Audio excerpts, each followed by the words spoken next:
Hey, folks, it's your Colonel here with Hell Broke Loose. Hell broke loose.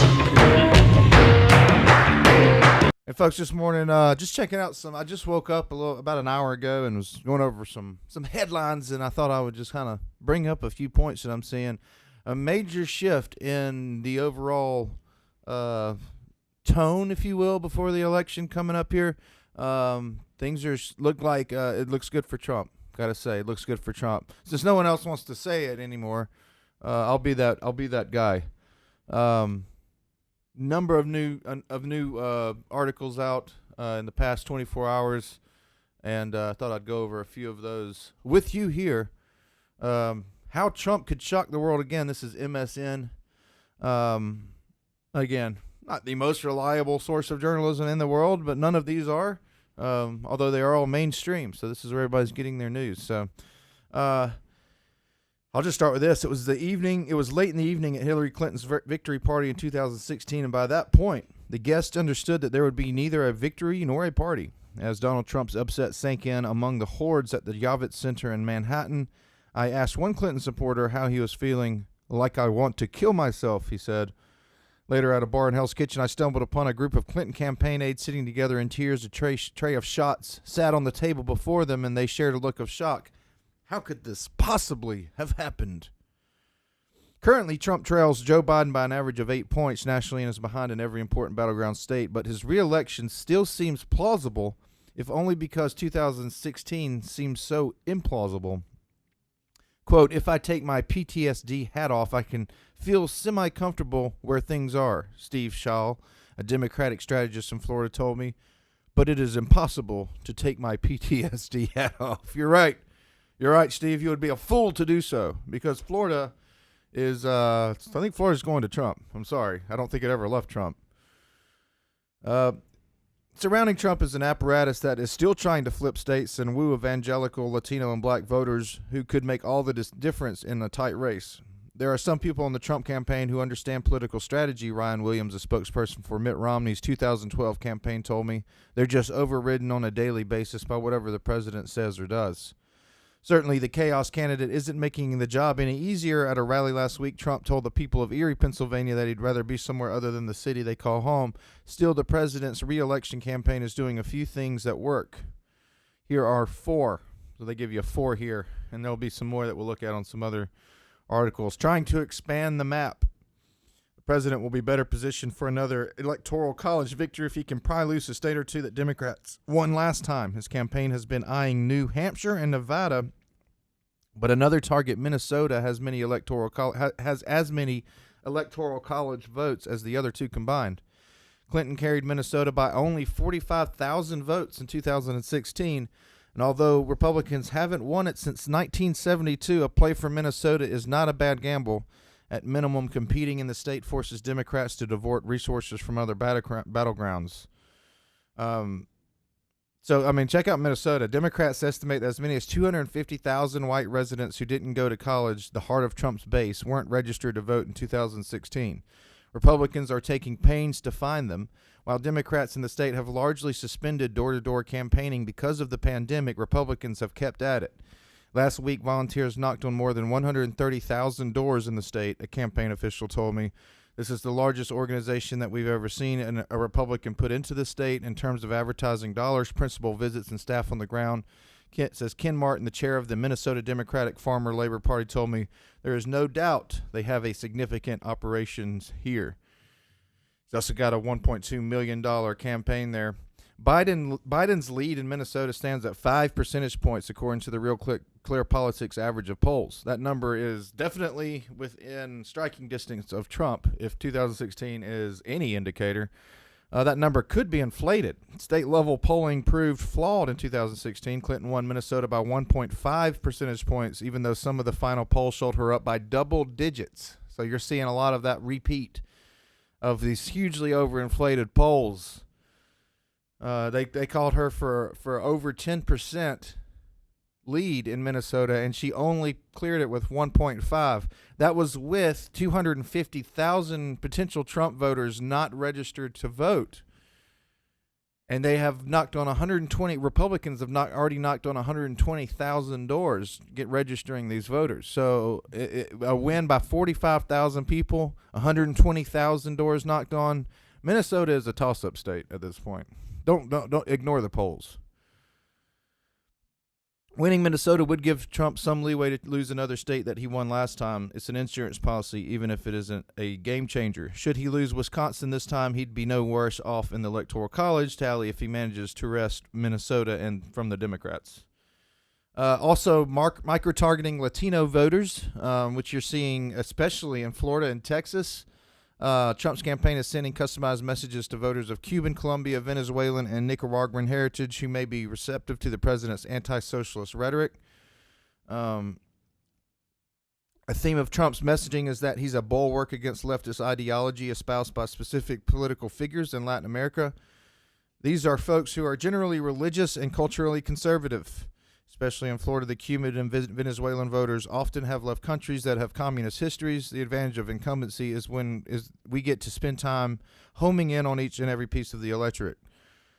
Now, also at the same time, they're saying that more or less Puerto Rican voters are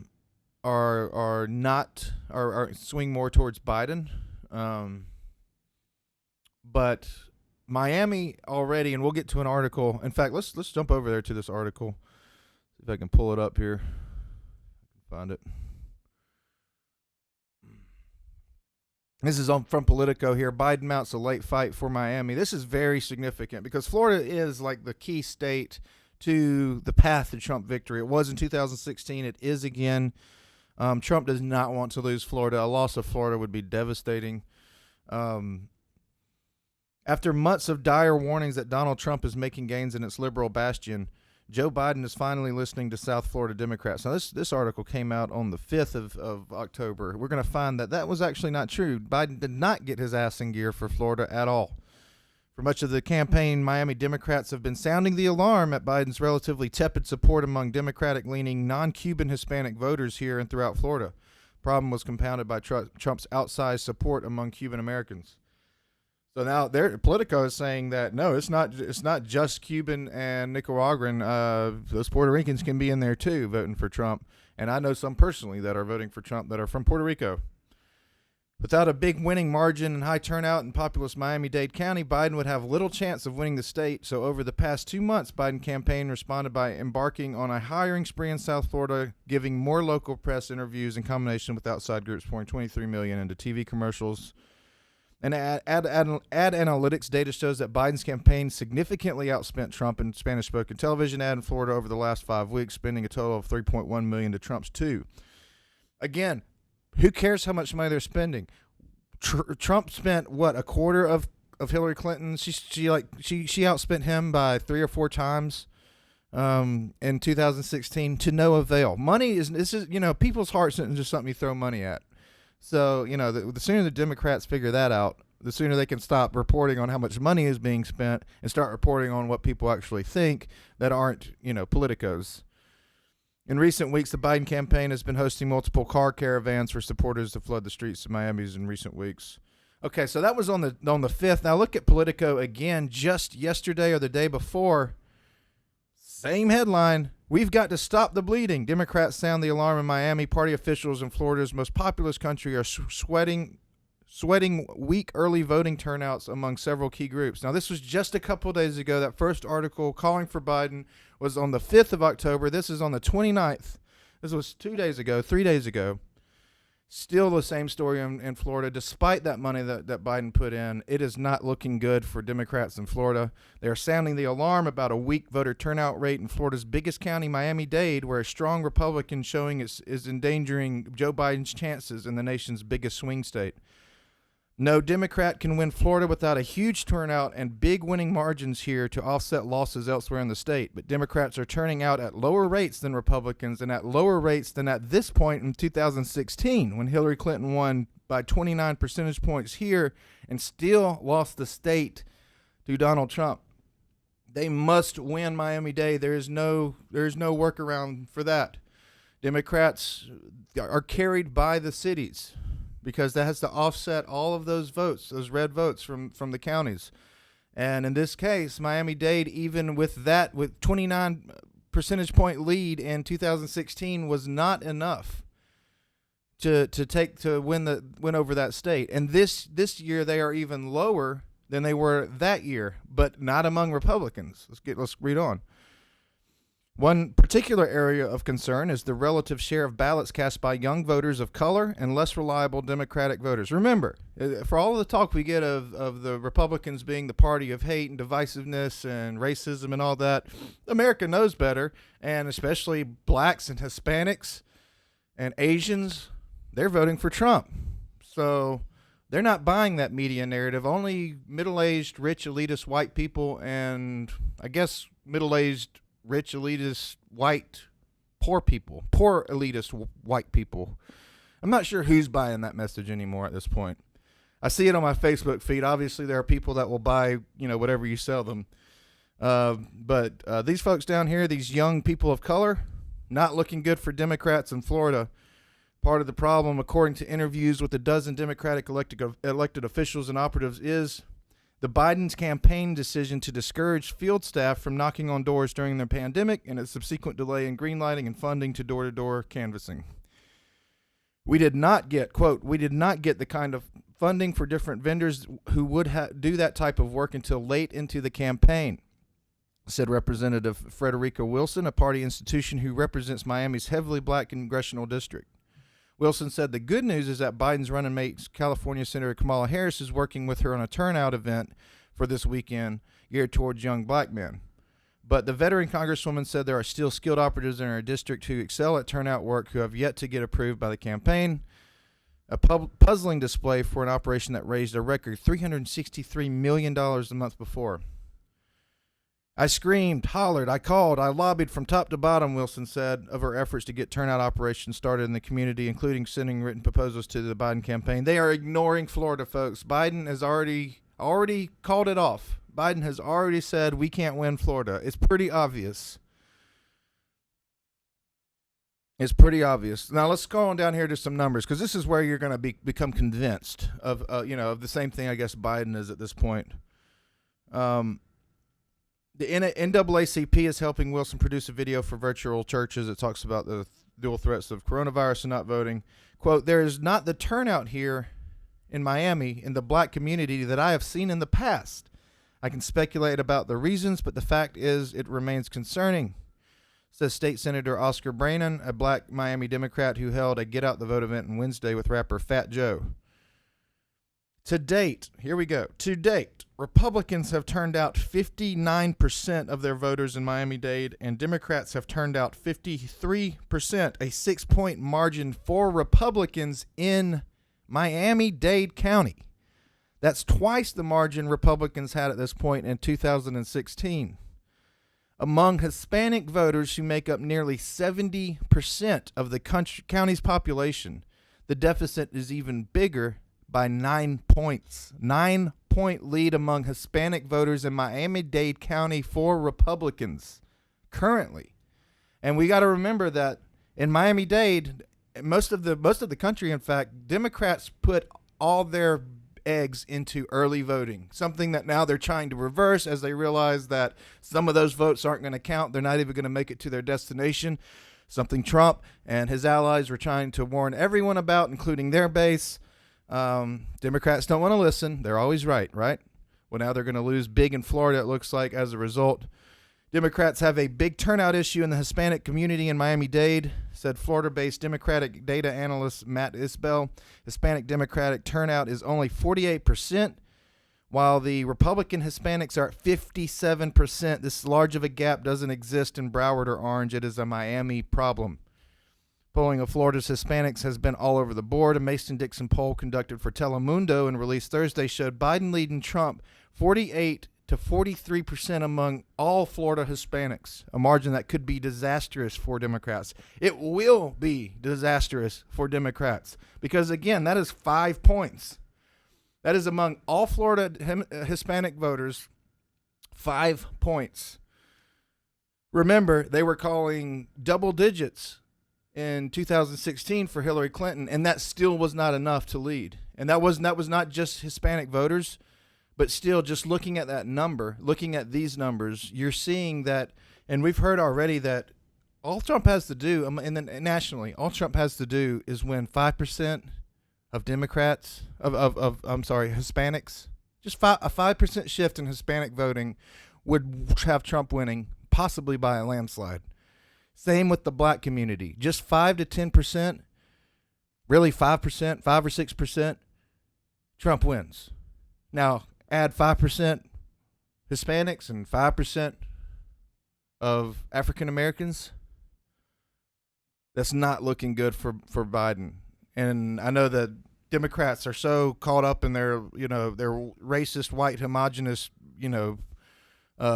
ancient belief systems here in America that they think that just all colored people just fit into their little plantation. Everybody just votes homogenously. You get Al Sharpton, and then all black people are just going to follow along right off the cliff. That's not true. That's not correct. And we're about to see that here in 2020, I believe.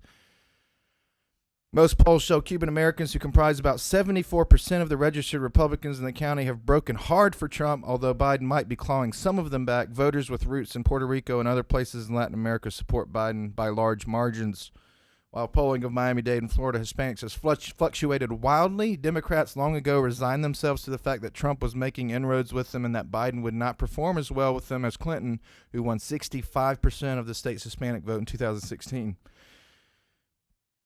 Folks, it's looking bad for Florida. Now, Florida is huge for Trump. It's looking great for Trump. If Trump wins Florida, that just, that starts that same landslide. It starts the erosion of Democratic I can't think of the word. Confidence. Erodes Democratic confidence. Yes, thank you. And then, of course, you start seeing those other swing states start falling. Let's move on to another story here. That's Florida. Race for Texas intensifies amid surging turnout and COVID cases. Now, again, they're trying to say that Texas is turning purple. I'm not going to say that it's not more purple than it was. But look at what the Biden campaign has done in Texas, which is basically nothing. And again, their internal polling must be showing something to them, just like it is in Florida, that maybe Texas and Florida aren't the places that they need to be out, holding rallies and whatnot right now, knocking on doors. Texas's surprising status as a battleground came into clear focus on Friday as Democratic Vice Presidential nominee Kamala Harris devoted one of the race's final days of campaigning across America's largest red state. An early voter turnout zoomed past 9 million, already more than the total number of ballots cast during the entire 2016 election. Texas has been turning it out, Harris told McAllen in a drive-by rally. You've been standing in line, you've been organizing, you've been making a huge difference. Harris's Rio Grande Valley rally also went not far from where top Trump administration's officials a day earlier announced they had completed nearly 400 miles of border wall, a late attempt to show progress on perhaps the president's best-known campaign promise 4 years ago. The area is the border's economic engine with a population about 90% Mexican-American. Texas voters now, this kind of what throws Texas off from other places. You just kind of have to guess as to what's really going on there. Texas voters do not register by party affiliation. So turnout has also been inflated by the state's booming population. More than 16.9 million people registered to vote in 2020, 1.8 million more than 2016's about 15.1 plus million. And the number of early votes so far accounts for only about 53% of the statewide registered voters. Still, the fact that Texas exceeded its entire vote total for the past presidential cycles hours before the early voting period ended Friday evening and prior to millions more likely being cast on Election Day hints at a potential electoral sea change, Democrats say. For the party, anything different is likely positive. The party hasn't won a state office in Texas since 1994, the nation's longest political losing streak. It now believes it has a chance to seize control of the state house, flip as many as 6 congressional seats and Senate seat.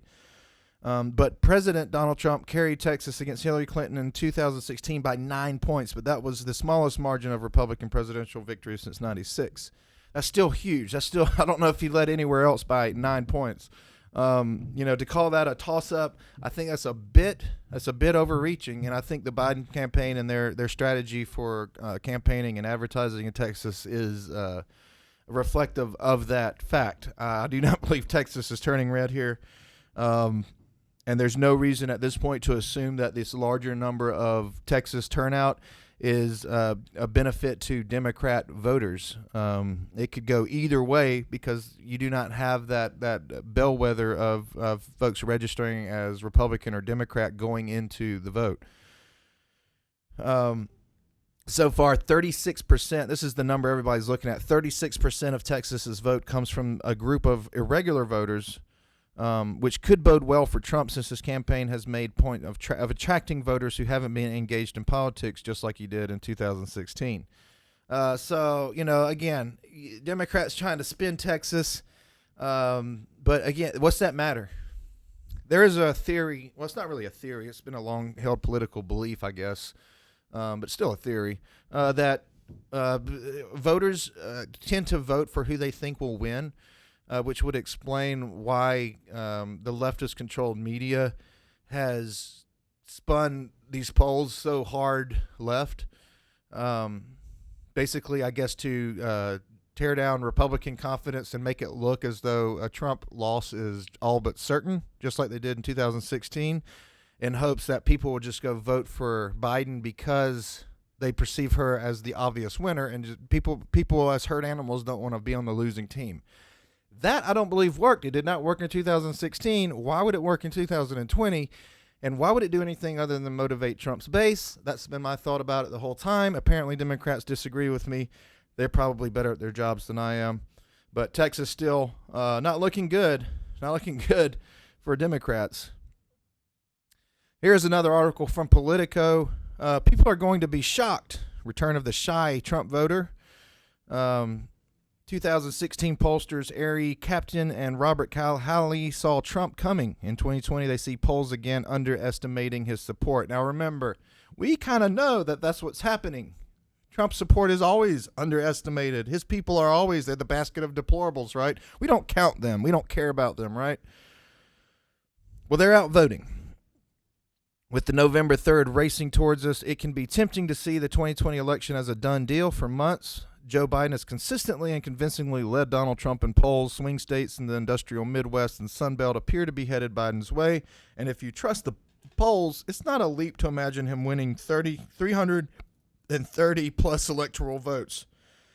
I do not see that happening ever. 330?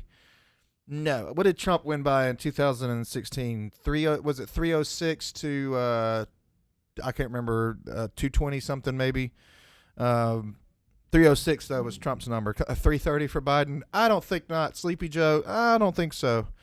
What if you shouldn't trust the polls? In 2016, months of national polls confidently showed Hillary Clinton ahead and set many Americans up for a shock on election night when the Electoral College tilted decisively in Trump's favor. Two pollsters who were not blindsided by this are Ari Kaplan and Robert Callahan. Kaplan, a Dutch economist who leads the USC's Dornsife Center for Economic and Social Research, oversaw the USC Los Angeles Times poll that gave Trump a 3-point lead heading into Election Day, which Kaplan notes was wrong. Clinton won the popular vote by 2 points. Callahan, a Republican pollster with the Trafalgar Group, a very interesting polling group, we'll get to them in a minute, had pre-election surveys that showed Trump nudging out Clinton in Pennsylvania, Michigan, Wisconsin, Florida, and North Carolina, all of which he won. This year, both men believe that the polls could again be undercounting Trump's support. The reason is that shy Trump voters, people reluctant to share their opinions for fear of being judged. Though the shy voter idea is thrown around a lot by Trump supporters and Democrats. We also call this the silent majority, folks. If you know, the shy voter is the silent majority. By Trump supporters and Democratic skeptics. Kaplan and Callahan have specific insights into why and how Trump support might be going undetected. For Callahan, these votes are likely to make the difference again. Quote, there's a lot of hidden Trump votes out there, he says. Will Biden win the popular vote? Probably. I'm not debating that. But I think Trump is likely to have an electoral college victory. And again, folks, we live in a republic, not a democracy. And our electoral college is how we decide the president. Popular vote really does not matter. It really doesn't matter for anything other than, I guess, prestige or for people to bitch and complain, it has no effect whatsoever. Why we even publish it kind of seems silly. As an illustration, Captain describes what his team at USC sees in its polls. Beyond simply asking voters whether they support Biden or Trump, USC asks a social circle question: who do you think your friends and neighbors will vote for? Which some researchers believe makes it easier for people to share their true opinions without fear of being judged for their views. Using a little psychology here to kind of break through, that hard shell of personal protection that Trump supporters, have to wrap themselves in to protect themselves from crazy, deviant, deranged Trump syndrome idiots in their community. Quote, we actually get a 10-point lead nationally for Biden over Trump when asking voters who they personally plan to support, says Captain. But if you look at the social circle question, Biden only gets a 5 or 6 point lead. In general, and certainly on the phone, people may still be a little hesitant to say that they're Trump voters. We live in a country where people will lie to their accountant, they'll lie to their doctor, they'll lie to their priest, says Callahy, and we're supposed to believe that they shed all of that when they get on the telephone with a complete stranger. This year, conventional pollsters said they've learned their lessons. They're accounting for factors that screwed their results last year. Captain and Callahy aren't so sure, as they explained to Politico this week via Zoom. A transcript of that conversation below. Check it out yourself. It's on Politico. Type in 2020 polls, Trump Biden prediction, and you'll pull up the story. You can watch all this and look at all of this. People are going to be shocked. A lot of people are going to vote this year who have been dormant or low propensity voters. I think it's going to be an all-time high, Robert Callahy. The story goes on. Take a look at it. We're going to move on to the next one, which is related. This is a different source, USA Today. Polling averages show Trump gaining on Biden in most swing states. Will it be enough? Election day is 4 days away, and more than half the numbers of Americans who voted in 2016 have already cast their ballots, as polls continue to show Democratic nominee Joe Biden with a large national lead over Trump, along with smaller advantage in several key states. But as the race enters the home stretch, the U.S. Day average of averages, which is based on data from Real Clear Politics and 538, find Biden up 8.3 percentage points up over Trump nationally. That is nearly a full point higher than Biden was at the end of September 2nd, but 2 points lower than the 10.1 edge he held in mid-October. So he's down 2 points from 2 weeks ago. The polls are also shifting in Trump's favor ahead of his upset win. We're also shifting in Trump's favor ahead of his upset win over Hillary Clinton in 2016, but that trend was more pronounced and her lead was not as big as Biden's heading into the election. 4 days before Election Day that year, Clinton's average lead was about 2.1 percentage points. If the states end up breaking according to their current polling averages, and assuming the non-swing states go the way they did in 2016, Biden would win decisively in the Electoral College, even if he lost Ohio, which is tied. But Biden's polling average advantage is greater than 5 points in just 4 of 12 swing states, and the race will hinge on what happens in the races where Biden's margin is thin enough to leave the candidate in a virtual dead heat. Folks, the polls are closing. It's happening again. The same thing, the same time, the same way. Yeah, now they're saying that Biden has a higher polling average. He has higher, on average, his percentage points higher above his advantage over Trump is higher. It's not in double digits in most of these swing states. I don't think it's double digits in any of the swing states. And remember, if you're not more than like 4 or 5 points above Trump, you're in striking distance. He's already proven that.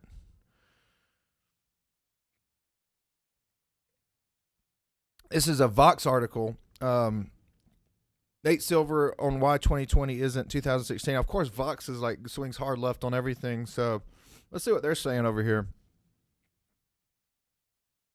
We are days away from the 2020 election. That means Anxious Nation is obsessively refreshing 538's election forecast. Nate Silver is, of course, the creator of that forecast and the founder and editor-in-chief of 538. His forecasting model successfully predicted the outcome in 49 of the 50 states in the 2008 presidential election and all 50 states in 2012. And in 2016, Silver's 538 gave Donald Trump a 29% chance of victory. And Silver was rare among analysts in emphasizing that meant Trump really could win. So I asked Silver to join me on the podcast, blah, blah, blah, blah, blah, blah, blah, blah, blah. They said that there are a couple of things that are identifiable. One is that a bulk of the undecided voters in 3 key states, Wisconsin, Michigan, and Pennsylvania, went towards Trump. If those undecided voters had split 50-50, Clinton would have won nationally by 5 or 6 points.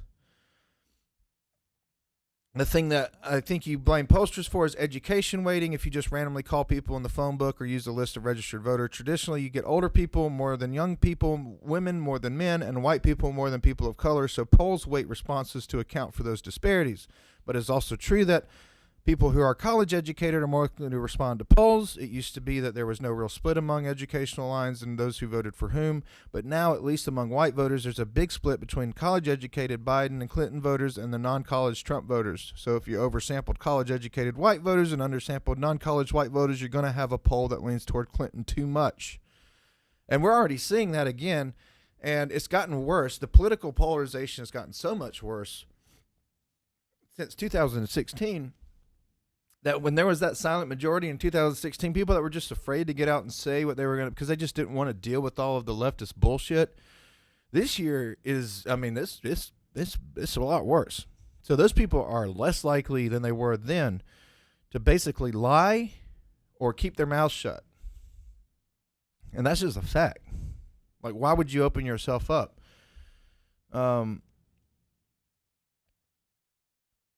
It's also worth thinking about incentives here. Imagine that you're a pollster and have a choice between 2 turnout models. One is a newfangled turnout model that accounts for early voting. The other is a more traditional conservative model. One of them has Biden up by 6 points in Wisconsin, and one has him up by 10 points. There's not much incentive to publish that 10-point lead. If Biden wins by 10, then you had him up by 6. People will say it was a pretty good poll nevertheless. But if Trump wins, you're going to look that much worse. So I think there are a lot of incentives to be sure that you're not missing the white working class voters that may not apply to Hispanic voters in Arizona or to younger voters who have not been reliable voters in the past but are evidently turning out this year. So again, this article goes on and on. All of these stories are essentially admitting the fact that no one knows whether these polls work at all. They could be completely broken. You're hearing basically admissions that there are so many unknown variables, that the world has changed so much that everyone is waiting to see what happens November 3rd to determine whether or not they are right or wrong. They have no real idea. Used to, that wasn't quite as bad in polling, but ever since the advent of social media and everyone's moving into the internet, younger people being engaged, it's really, really hard to look at any of this objectively and come out with any clear idea of what's really going to happen. Who's lying, who's not lying. But just look down these, Politico. People are going to be shocked. Return of the shy Trump voter. Polling averages USA Today show that Trump is gaining on Biden in most swing states. Will it be enough? Vox. Can Trump win again despite polls? 538's Nate Silver on 2016 lessons. Politico. Biden leads Trump in North Carolina. The Guardian. Voters are fed up. Will Arizona's suburbs abandon the party of Trump? New York Times. Biden trails in Texas due to weakness among Hispanic voters. Marketplace.org. Are political betting odds for the 2020 election more accurate than the polls? So Florida currently has now swung back in favor of Donald Trump. Now Biden, how Biden's lead is different from Clinton's and why the polls are different this time. That would be an interesting read. So yeah, I mean, you're just seeing a shift in the tone of the stories. Now they're being buried. You have to look for them. But every day now, as we get closer to the election, all these pollsters are backpedaling to some degree. You have to say, oh, hold up now, in case I lose, don't discount me. I could be completely wrong, basically is what everyone would say. Well, we might just be completely wrong. All the confidence is evaporating. And as the numbers narrow and polls, even the most extreme polls are showing the gap closing between Biden and Trump, you're now getting all of these calls. Well, we could be wrong. We don't know. We really don't know who's going to win. And they don't. Now we're going to end this on the Wall Street Journal. It's an opinion piece here. This is Robert Calhay. He is the head of Trafalgar Group. And the Trafalgar Group, for those who do not know, they are the ones that most accurately predicted the 2016 Trump win. They got the number right. They missed, I think, one state, and because Trump won Michigan, I think, the number was exactly the same. He lost to 10-point state and gained a 10-point state. So at the end, he won by 308, I believe, 308 or 306. So here's this story from the Wall Street Journal interviewing Robert Cahaly, who has modeled his company's polling off of the hidden voters and larger market trends that do not account that do account for voter deception. Basically, people that will not vote according to how they say in the polls. They get a call and say, "Yeah, I'm voting for Biden," blah blah blah, and then go and vote for Trump. They are more accurate on that level. He says, okay, so Joe Biden leads Donald Trump by an average of 7 or 8 points in national surveys, more narrowly in battleground states. Everyone remembers the shock in 2016, but can the polls be wrong again? Ask the question in a different way. Are poll respondents telling the truth?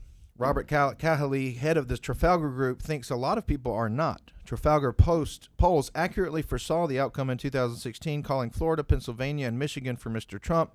In 2020, the Atlanta-based consulting firm has generally shown Mr. Trump to be in a stronger position than the conventional wisdom would suggest. In an interview over a catfish supper at the OK Cafe Diner, Mr. Cahaly won't reveal much about his message, but he says that his polls mitigate what social scientists call social desirability bias. The mainstream media and other authority figures have openly and aggressively contended that Mr. Trump is a white supremacist, a would-be dictator, and a pretentious buffoon, and an inveterate liar. In such an environment, poll respondents who sympathize with the president or who believe his administration has on balance done more good than harm may be forgiven for not saying so to a stranger over the phone. Do people lie to pollsters? Yes, Mr. Cahaly says, but they're not necessarily doing anything wrong. If a grandmother says, "This is my grandson, isn't he a handsome boy?" then you can see that he's anything but handsome. He's sickly and weird looking. You don't say, "No, he's sickly and weird looking." You just say, "He sure is." Social desirability bias is more pronounced among some demographic, Mr. Cahaly thinks, and he claims that only Trafalgar polls minimize it. You can't get rid of it, he admits. To oversimplify his approach, if a poll respondent tells you he's voting for candidate A, but that same person answers every other question in a way that suggests that he's voting for candidate B, the pollster may wish to account for that oddity in the overall tally. And in a year when candidate A is said to be the cultural elite, is said by the cultural elite across the globe to be the source of all bad things, the need to reckon with disingenuous answers is perhaps more important than usual, more important than 2016 even. Take any retirement community in America, he says. Poll how many people watched the Jerry Springer show, and you're going to get one number. Contact the cable company and find out how many people at the same retirement community actually watched the Jerry Springer show, and you're going to get another number. He also thinks most pollsters rely too heavily on cold phone calls, and that a lot of people aren't going to tell a stranger on the phone who they're going to vote for, especially if they're afraid that information might wind up on a website or Facebook page for everyone to see. These days, many screen their calls and don't even pick up those from unknown numbers. Traditional polls fail in the other ways, too, in Mr. Cahaly's view. Some ask for too many questions. Who's going to answer 45 questions on a Tuesday night? People who know a lot about politics and like to express their opinions. That's who. Most people are not like that. I had never met Mr. Cahaly till Wednesday, but I've known about him for more than 15 years. I worked for Governor of South Carolina when Mr. Cahaly was earning a reputation as an imaginative and tireless consultant in the state's tradition of hardball politics, and state police arrested the pollster in 2010 for running supposedly illegal robocalls. The charges were dismissed, and he challenged the law's constitutionality in federal court and won. He doesn't strike me as emotionally invested in a Trump victory. Quote, "For me, it's not a left-right thing," he says. "I run a business. It's not my interest to pump up a Republican candidate just for the sake of it. I need to get it right." Mr. Cahaly's method isn't flawless. In the 2018 governor's race, he had a Republican, Brian Kemp, winning by 12 percentage points. The actual margin was 1.5. If you get this wrong, I say he interrupts and answers, "I'll take a hit." And if he gets it right, he silently smiles. Folks, I'm telling you right now, the polls are wrong. Now, does that mean that Biden is going to lose? No, it doesn't mean that Biden is absolutely going to lose. Does it mean Trump's going to win? No, it doesn't mean that Trump's going to win. But I think what we are going to see, no matter who wins and who loses, is that these polls are wildly outdated and that they are not accurate. And I'm telling you, my gut is still saying Trump is winning this thing hands down, I'm leaning towards landslide too. Landslide, at least to the point that there's no real debate. There's no way you can win back those points by having a recount in one or two states. I think we're well in line for another 306 or 308 victory over Biden. I definitely don't think we're heading towards a Biden 330 victory over Trump. I do not see how that could happen at all, unless you believe the polling. If you believe the polling, then it's hard to really believe that that's not going to happen at this point. But the only people that believe the polls are the ones that end up crying after elections, right? So I've got my Leftist Tears Tumblr all ready to go. November 3rd is coming. I cannot wait. We're going to be here, and we're going to talk about it. And it's going to be an exciting time, folks. So join us in for the next time. This is the Colonel with Hell Broke Loose. And David Pratt, this was for you. You said that, I guess apparently I spout things out, and I don't put on, in my Twitter post, go through and exhaustively give reasons for everything. Well, actually, I do it on my program all the time. So, I'm not just out there. I'm not another Facebooker or a Twitterer, just out there just saying random things for no reason at all. I do this every single day. I might not record it every single day, but I spend hours every single day doing exactly this. And that's why I have my informed opinion right now. I think that's why I'm going to be right. This is the Colonel. Hell broke loose. Hell